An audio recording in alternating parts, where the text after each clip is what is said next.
Hello hello, bienvenue sur le podcast Les choses de la vie. Les choses simples sont belles, partageons des ondes positives et profitons pleinement de chaque instant que nous offre la vie.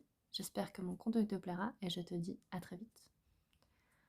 On va parler de quelque chose que beaucoup d'entre vous redoutent ou adorent, parfois les deux en même temps, le flirt. L'art de signaler son intérêt sans effrayer, de séduire sans envahir. Et c'est un équilibre délicat. Et aujourd'hui, on va donner quelques clés pour le trouver. La pesanteur dans le flirt, c'est essentiellement une question de calibration. Et quand on ignore les signaux de l'autre, quand on insiste malgré un intérêt tiède, quand on a franchi une frontière implicite, c'est souvent celui ou celle qui est lourd ou lourde qui n'en a pas conscience. Et c'est ce qui rend le sujet encore plus important. Être lourd, c'est aussi se projeter. C'est décider unilatéralement que l'autre est intéressé et agir en conséquence sans vérifier la légèreté dans le flirt. A l'inverse, c'est garder une forme de détachement. Je ne m'intéresse pas à toi, mais ton confort passe avant mon désir. Il y a 3 piliers fondamentaux à un flirt réussi. D'abord, l'humour. Le flirt qui fonctionne fait sourire. Pas de blague de comptoir, pas de sarcasme qui blesse, mais cette légèreté taquine, ce petit clin d'œil verbal qui dit je joue et je t'invite à jouer avec moi. L'humour, ça crée une bulle, une complicité temporaire, et dans cette bulle, l'attraction peut naître.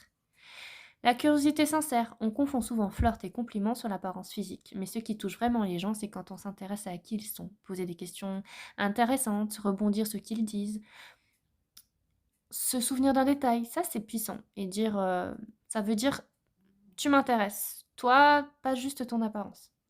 Et il y a aussi la réciprocité. Un bon flirt, c'est un échange. Vous dites quelque chose, vous observez la réaction. Est-elle positive? Vous continuez. Neutre ou négative, vous reculez sans drame. Et ce mouvement d'avancer et de reculer, c'est la danse du flirt. Et comme toute danse, elle nécessite 2 partenaires qui acceptent de bouger. Lire les signaux, comment on fait? Eh bien, on verra ça dans un autre épisode. Mais en quelques mots, le corps parle. Quelqu'un qui se tourne vers vous, qui cherche votre regard, qui rit facilement, qui vous pose des questions en retour, c'est de la réciprocité. Quelqu'un qui vous répond par monosyllabe, qui regarde ailleurs, dont le corps est tourné à 45 degrés, loin de vous, ce sont des signaux à respecter.